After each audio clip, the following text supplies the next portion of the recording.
സി.ജെ. റോയിയുടെ മരണത്തിന് പിന്നിൽ ആരാണ് ശരിക്കും? അതായത് വലിയ ദുരൂഹതയുള്ള ഒരു കേസായിട്ട് മാറിക്കൊണ്ടിരിക്കുകയാണ്. വലിയ ദുരൂഹത എന്ന് പറഞ്ഞു കഴിഞ്ഞാൽ സി.ജെ. റോയ് ആരെയോ ഭയപ്പെട്ടിരുന്നു എന്നുള്ളത് കൃത്യമായിട്ടും വ്യക്തമായിട്ടും മനസ്സിലാകുന്ന ഒരു കാര്യമാണ്. ഉം. അന്വേഷണ ഏജൻസികൾ എന്താ ചെയ്തത്? ഇവിടെ പലതരത്തിൽ അന്വേഷണ ഏജൻസികളെ കുറ്റക്കാരാക്കാൻ വേണ്ടിയിട്ടുള്ള വലിയ ശ്രമം നടക്കുന്നുണ്ട്. അതെ. അതായത് അന്വേഷണ ഏജൻസികളുടെ സമ്മർദ്ദം മൂലമാണ് സി.ജെ. റോയ് ആത്മഹത്യ ചെയ്തത് എന്നുള്ളതാണ് ഇവർ പറയപ്പെടുന്ന പക്ഷേ പ്രധാനപ്പെട്ട കാര്യം. ഏജൻസികൾ പറയുകയും ചെയ്യുന്നുണ്ട്. ചോദ്യം ചെയ്തിട്ടില്ല എന്നൊക്കെയുള്ള വാർത്തകളും വരുന്നുണ്ടല്ലോ. ചോദ്യം കൃത്യമായിട്ടുള്ള ചോദ്യങ്ങൾ ചോദിച്ചിട്ടുണ്ട്. ആ ഉം. ചോദ്യങ്ങൾക്ക് ഉത്തരം ലഭിച്ചിട്ടില്ല എന്നുള്ളതാണ്. ആ ഉത്തരം പറഞ്ഞാൽ തനിക്ക് നിലനിൽപ്പുണ്ടാവില്ല എന്നുള്ളത് കൊണ്ടായിരിക്കണമല്ലോ റോയ് ആത്മഹത്യ ചെയ്തത് എന്നുള്ളതാണ്. അപ്പോൾ ഇവിടെ വലിയ ദുരൂഹത അതിന് പിന്നിലുണ്ട്. അപ്പം ഈ പറയുന്ന നമ്മുടെ വ്യവസായം എന്ന് പറയുന്നത്, അല്ലെങ്കിൽ ബിസിനസ് എന്ന് പറയുന്നത് 100% ക്ലിയർ ആയിട്ടുള്ള ഒരു രംഗമല്ല. അതിനകത്ത് ഈ പറയുന്ന ടാക്സ് ഇവേഷൻ വരുന്നുണ്ട്. ഇതുപോലുള്ള ഒരുപാട് കാര്യങ്ങളുണ്ട്. ബിസിനസ് അങ്ങനെ നടത്താൻ കഴിയുള്ളൂ എന്നുള്ള ചില കാര്യങ്ങളുണ്ട്. പക്ഷേ അത് രാജ്യവിരുദ്ധമോ രാജ്യത്തിൻ്റെ നിയമങ്ങൾക്കെതിരോ ആയിട്ട് ചെയ്ത് കഴിയുമ്പോഴാണ് വലിയ പ്രശ്നങ്ങൾ ഉണ്ടാകുന്നത് എന്നുള്ളതാണ്. അപ്പോൾ ഇവിടെ ചോദ്യം വരുന്നതെന്ന് പറഞ്ഞു കഴിഞ്ഞാൽ, ഒരു ഫണ്ട് ഒരു വലിയ ബിസിനസ് എൻറ്റിറ്റിക്കാണെങ്കിൽ എവിടെ നിന്നെങ്കിലും ഫണ്ട് വരും. ഈ ഫണ്ട് എവിടുന്ന് വന്നു എന്നുള്ളതിൻ്റെ ഉറവിടം കൃത്യമായി രാജ്യത്തെ ഏജൻസികളെ നമുക്ക് ധരിപ്പിക്കാൻ കഴിയണം. ഇല്ലെങ്കിൽ അതിൻ്റെ പേരിൽ വലിയ പ്രശ്നങ്ങളുണ്ടാവും. കേസ് വരും, ചോദ്യം ചെയ്യും, ഇതുപോലുള്ള പ്രശ്നങ്ങളുണ്ടാകും. അപ്പോൾ ഏതെങ്കിലും ഒരു വലിയ മാഫിയയാണ് ഇതിന് പിന്നിൽ പ്രവർത്തിക്കുന്ന. മാഫിയ എന്ന് പറഞ്ഞാൽ നമ്മൾ മാഫിയ എന്ന് കേരളത്തിൽ പറയുമ്പോൾ ഉണ്ടാകുന്ന ഒരു ചെറിയ സംവിധാനത്തെ അല്ല പറയുന്നത്. ഇത് അന്താരാഷ്ട്ര തലത്തിലുള്ള സംവിധാനങ്ങളായിരിക്കും. അങ്ങനെ എന്തെങ്കിലുമൊക്കെ ഇതിന് പിന്നിലുണ്ടോ എന്നുള്ള ഒരു സംശയം കൂടി പ്രധാനമായിട്ടും വരുന്നുണ്ടെന്നുള്ളത് നമുക്ക് മുൻകാലങ്ങളിൽ അറിയാവുന്നതാണ്. മുൻകാലങ്ങളിൽ ഇവിടെ നിന്ന് രാജ്യത്ത് നിന്ന് രക്ഷപ്പെട്ടു പോയ കള്ളപ്പണക്കാരന്മാർ, ഇല്ലെങ്കിൽ കള്ളപ്പണത്തിൻ്റെ ഇടപാടുമായിട്ട് ബന്ധപ്പെട്ടോ, ഇല്ലെങ്കിൽ അനധികൃതമായ പണവുമായിട്ട് ബന്ധപ്പെട്ടോ, ബാങ്കുകളെ തട്ടിപ്പുമായിട്ട് ബന്ധപ്പെട്ടോ ഒക്കെ പലരും രാജ്യം വിട്ടിട്ടുണ്ട്. അതിലൊരാളാണ് വിജയ് മല്യ എന്ന് പറയുന്നത്. പിന്നെ അതുപോലെയാണ് നീരവ് മോദിയുടെയും ഒക്കെ കേസ് വരുന്നത്. അപ്പോൾ ഈ കേസുകളൊക്കെ നടക്കുന്ന, ഈ സംഭവങ്ങളൊക്കെ ഉണ്ടാകുന്നത് കോൺഗ്രസ് സർക്കാർ ഭരിക്കുന്ന കാലത്താണ്, UPA സർക്കാരിൻ്റെ കാലത്താണ്. പക്ഷേ അതിനുശേഷം ഇപ്പോൾ ഇങ്ങോട്ട് എടുക്കുമ്പോൾ നോക്കൂ, അതായത് മോദി സർക്കാർ അധികാരത്തിൽ വന്നതിന് ശേഷം ഇത് പുതിയ ഇന്ത്യയാണ്. ന്യൂ ഇന്ത്യ എന്ന് പറയുന്ന ഒരു കൺസെപ്റ്റാണ്. ഇവിടെ സാമ്പത്തിക കുറ്റകൃത്യങ്ങൾ ഉണ്ടായിക്കഴിഞ്ഞാൽ അതിനെ ഗുരുതരമായിട്ടാണ് കാണുന്നത്. അതാണ് ഏറ്റവും പ്രധാനപ്പെട്ട കാര്യം. വലിയവനെ തൊടില്ല എന്നുള്ള ധാരണയൊക്കെ മാറി. എത്ര വലിയവനായാലും ശരി തന്നെ അവനെ കുരുക്കിട്ട് പിടിച്ച് നിർത്തി ഉത്തരം പറയിക്കുന്ന ഒരു സംവിധാനത്തിലേക്ക് രാജ്യത്തിൻ്റെ ഏജൻസികൾ മാറിയിട്ടുണ്ട് എന്നുള്ളതാണ്. ഇവിടെ നമുക്ക് എടുത്ത് പരിശോധിച്ചാൽ അറിയുന്ന കാര്യമെന്ന് പറഞ്ഞാൽ, റിലയൻസിൻ്റെ പെട്രോളിയം ഓഹരികളുടെ ഇടപാടുണ്ടായിട്ടുണ്ട്. ആ ഇടപാടിനകത്ത് ക്രമക്കേട് നടന്നു എന്നാണ് പറയുന്നത്. ആ ക്രമക്കേട് നടന്നതിനെതിരെ മുകേഷ് അംബാനിക്കെതിരെ സെബി നടപടിയെടുത്തു. സെബിയുടെ നടപടി എന്ന് പറഞ്ഞാൽ, സെക്യൂരിറ്റി എക്സ്ചേഞ്ച് ബോർഡ് ഓഫ് ഇന്ത്യയുടെ നടപടി എന്ന് പറഞ്ഞു കഴിഞ്ഞാൽ, മുകേഷ് അംബാനിക്ക് വ്യക്തിപരമായിട്ട് 15 കോടിയുടെ പിഴ ഇട്ടു. അത് പോരാഞ്ഞിട്ട് മുകേഷ് അംബാനിയുടെ റിലയൻസ് ഇൻഡസ്ട്രീസ് 25 കോടി രൂപയും പിഴയിട്ടു. ഏതാണ്ട് 40 കോടിയിലധികം രൂപ പിഴയായിട്ട് റിലയൻസിന് അടയ്ക്കേണ്ടി വന്നു എന്നുള്ളതാണ്. അത് നിസ്സാരമായിട്ടുള്ള കാര്യമല്ല.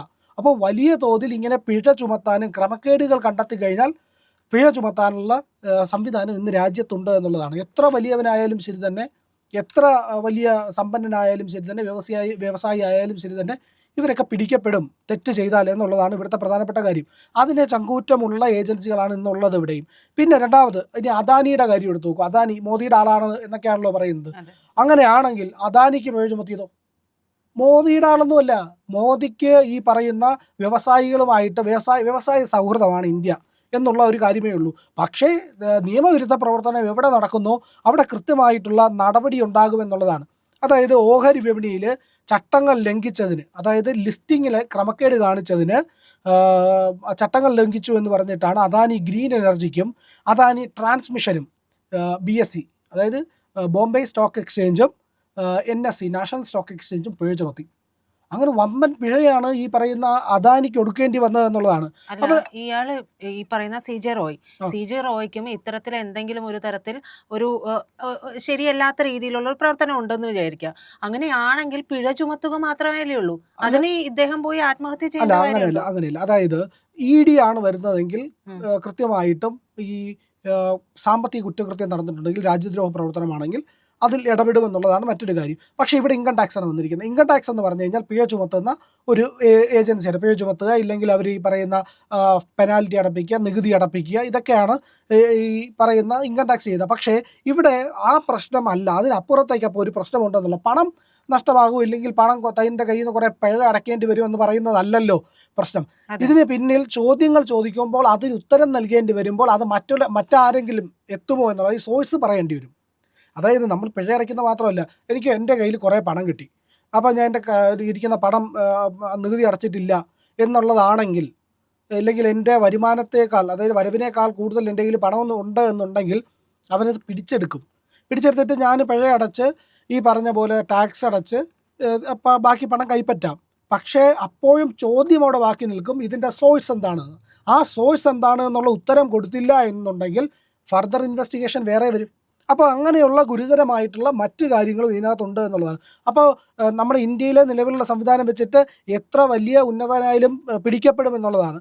അപ്പോൾ ഒന്നാമത്തെ കാര്യം, ഈ ബാങ്ക് വായ്പ എടുത്തിട്ട് അതിനെ വകമാറ്റി ചെലവഴിച്ചാലോ, ഇല്ലെങ്കിൽ നികുതി വെട്ടിപ്പ് നടത്തിയാലോ, കള്ളപ്പണം വെളുപ്പിക്കുകയൊക്കെ ചെയ്താലോ ഒക്കെ ചെയ്തു കഴിഞ്ഞാൽ ഈ സ്വത്ത് കണ്ടെത്തൽ അടക്കമുള്ള സ്വത്ത് കണ്ടുകെട്ടൽ അടക്കമുള്ള കാര്യങ്ങൾ ഇവിടെ ചെയ്യാറുണ്ട്. അതുപോലെ തന്നെ ഈ നമ്മുടെ ഈ ED പോലുള്ള സംവിധാനങ്ങളാണെങ്കിൽ സ്വത്ത് മരവിപ്പിക്കും, ബിസിനസ്സിനെയൊക്കെ കംപ്ലീറ്റ് ആയിട്ട് ഫ്രീസ് ചെയ്യപ്പെടുമെന്നുള്ളതാണ്.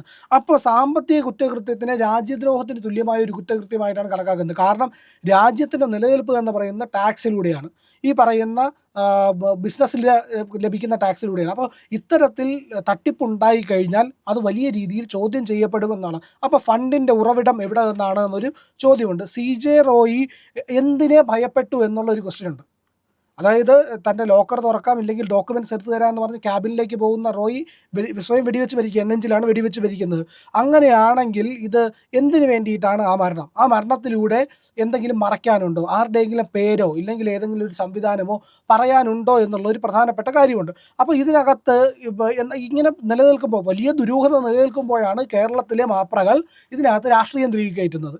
അപ്പോൾ ഇനി രണ്ടാമത്തെ കാര്യം, ഈ അന്വേഷണം വ്യാപിച്ചാൽ അത് തന്നിൽ മാത്രം ഒതുങ്ങില്ല എന്നുള്ള ബോധ്യവും കൂടെ CJ റോയ്ക്ക് ഉണ്ടായിരുന്നിരിക്കണം എന്നുള്ളതാണ് ഏറെ പ്രധാനപ്പെട്ട കാര്യം. അപ്പോൾ അന്വേഷണ ഏജൻസികൾ കൃത്യമായി ചോദിക്കുമെന്ന് CJ റോയ്ക്ക് അറിയാമെന്നുള്ളതാണ്. CJ റോയ് എന്ന് പറയുന്ന ആൾ സ്ലോവാക്യയുടെ ഓണററി കോൺസലാണ്. അതായത് ഓണററി ആയിട്ട് ഒരു കോൺസൽ പദവി ലഭിച്ചിട്ടുള്ള ആളാണ്. അവിടുത്തെ ഒരു പ്രതിനിധിയായിട്ടാണ് ഇന്ത്യയിലുള്ളത് എന്നുള്ളത്. ഇപ്പോൾ സ്ലോവാക്യ എന്ന് പറയുന്നത് ഒരു ട്രാൻസ്മിഷൻ സ്റ്റേറ്റാണ്. അത് എന്ന് പറഞ്ഞു കഴിഞ്ഞാൽ എല്ലാ ഇടപാടുകളുടെയും ഒരു ഒരു റൂട്ട് നിശ്ചയിക്കുന്നത്, അല്ലെങ്കിൽ ആ റൂട്ട് അവിടെ വന്നിട്ടാണ് ഇങ്ങോട്ട് പോകണമെന്ന് തീരുമാനിക്കുന്നത്. പ്രധാനമായിട്ടും അവിടെ ഡ്രഗ്സും ആയുധക്കടത്തും അടക്കമുള്ള കാര്യങ്ങൾ ഈ പറയുന്ന സ്ലോവാക്യ എന്ന് പറയുന്ന രാജ്യത്ത് നടക്കാറുണ്ട് എന്നുള്ളതാണ്. ആയുധ വിപണി, കരിഞ്ചന്ത, അത് അധോലോകം പ്രവർത്തിക്കുന്നത് സ്ലോവാക്യയിലാണ് എന്നുള്ളതാണ് പ്രധാനപ്പെട്ട കാര്യം. അപ്പോൾ അവിടെ നിന്ന് വല്ല ഭീഷണിയും ഉണ്ടായിരുന്നു എന്നുള്ളതാണ് ഇതിനകത്തെ ഒരു കാര്യം എന്ന് പറയുന്നത്. അവിടെ ഈ അന്വേഷണം പണവുമായിട്ട് ബന്ധപ്പെട്ട, ഇല്ലെങ്കിൽ തൻ്റെ കയ്യിൽ എത്തിയിരിക്കുന്ന പണത്തിന് അതുമായിട്ട് എന്തെങ്കിലും ബന്ധമുണ്ടോ എന്നുള്ളൊക്കെ സംശയങ്ങളൊക്കെ ഉണ്ട്. റോയ്ക്ക് നേരെ അത്തരം സംശയങ്ങൾ ഉയരുന്നുണ്ട് എന്നുള്ളതാണ് വാസ്തവം. അപ്പോൾ സ്ലോവാക്യ സുരക്ഷ കൊടുത്തിരുന്നു റോയ്ക്ക് എന്നാണ്. കാരണം അവരുടെ ഓണററി പ്രതിനിധി ആയതുകൊണ്ട് തന്നെ സ്ലോവാക്യ CJ റോയ്ക്ക് ഒരു സുരക്ഷ ഏർപ്പെടുത്തിയിരുന്നു എന്ന് പറയുന്നു. അതെന്തായാലും ആ സുരക്ഷ ഇവിടുത്തെ അന്വേഷണ ഏജൻസികൾക്കെതിരായിട്ടായിരിക്കില്ലല്ലോ. കാരണം അന്വേഷണ ഏജൻസികൾ ഒരു തരത്തിൽ ഒരാളെ അപായപ്പെടുത്തുകയോ ആക്രമിക്കുകയോ, ഈ പറയുന്ന EDയോ ഇൻകം ടാക്സോ ഒന്നും ഒരാളെയും പിടിച്ചു നിർത്തി ഇടിക്കുകയോ ഭീഷണിപ്പെടുത്തുകയോ തെറി വിളിക്കുകയോ ഒന്നും ചെയ്യില്ല. കാരണം അവരെന്ന് പറഞ്ഞു കഴിഞ്ഞാൽ കൃത്യമായ ചോദ്യങ്ങൾ ചോദിക്കുന്ന ഒരു സംവിധാനമാണ്. അവർക്ക് ഈ പറയുന്ന പോലീസിൻ്റെ പോലത്തെ മൂന്നാം മുറയോ സംവിധാനം അതോ ഒന്നും ഇല്ല എന്നുള്ളതാണ് ഇവിടെ പ്രധാനപ്പെട്ട കാര്യം. അപ്പോൾ സ്ലോവാക്യയായിട്ട് ബന്ധപ്പെട്ട് മറ്റെന്തെങ്കിലും ഭീഷണികൾ ഉണ്ടായിട്ടുണ്ടോ റോയ്ക്ക് എന്നുള്ളത് ഒന്നാമത്തെ കാര്യമാണ്. പിന്നെ ഈ പറയുന്ന ഡേർട്ട് മണി ആണോ CJ റോയുടെ കയ്യിലേക്ക് വന്നത്? 20 വർഷം കൊണ്ടുണ്ടായ വലിയ വളർച്ചയാണ് CJ റോയ്ക്കുള്ളത്.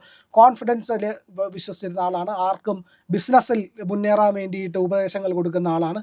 അപ്പോൾ ഈ പറയുന്ന റോയിയെ സംബന്ധിച്ചിടത്തോളം ആ കോൺഫിഡൻസിൽ ഇടിവ് വന്നത് എങ്ങനെയെന്നൊരു ചോദ്യമുണ്ട്. ആ ചോദ്യത്തിനാണ് ഉത്തരം ലഭിക്കേണ്ടത്. അപ്പോൾ കയ്യിലുണ്ടായിരുന്നത് ഡേർട്ട് മണിയാണോ, അതായത് അഴുക്ക് പുരണ്ട, ഇല്ലെങ്കിൽ തെറ്റായ രീതിയിൽ വന്നു ചേർന്ന മണിയാണോ, പണമാണോ കയ്യിലുണ്ടായിരുന്നത് എന്നുള്ളതാണ്. പിന്നെ ഈ മരണത്തിലൂടെ എങ്ങനെയാണ് രക്ഷപ്പെടാൻ ശ്രമിക്കുന്നത് എന്നൊരു ചോദ്യം കൂടിയുണ്ട്. എങ്ങനെ രക്ഷപ്പെടുന്നു? തന്നിലേക്ക് വരുന്ന ഈ അന്വേഷണം തൻ്റെ ബിസിനസ് സാമ്രാജ്യത്തെയും തൻ്റെ കുടുംബത്തെയും തകർക്കുമോ, അതിനെ ബാധിക്കുമോ എന്നുള്ള ഭയം ഉണ്ടായിരുന്നു. അതൊരു ചോദ്യമാണ്. ഇനി മറ്റൊന്ന് എന്ന് പറയുന്നത്, അങ്ങനെയാണെങ്കിൽ തൻ്റെ അവസാനത്തിലൂടെ ഇത് അവരിലേക്ക്, കുടുംബത്തിനെ ബാധിക്കാത്ത രീതിയിൽ സംരക്ഷിക്കാൻ കഴിയുമോ എന്ന തരത്തിലാണോ ഈ ആത്മഹത്യ എന്നൊരു ചോദ്യം കൂടിയുണ്ട്.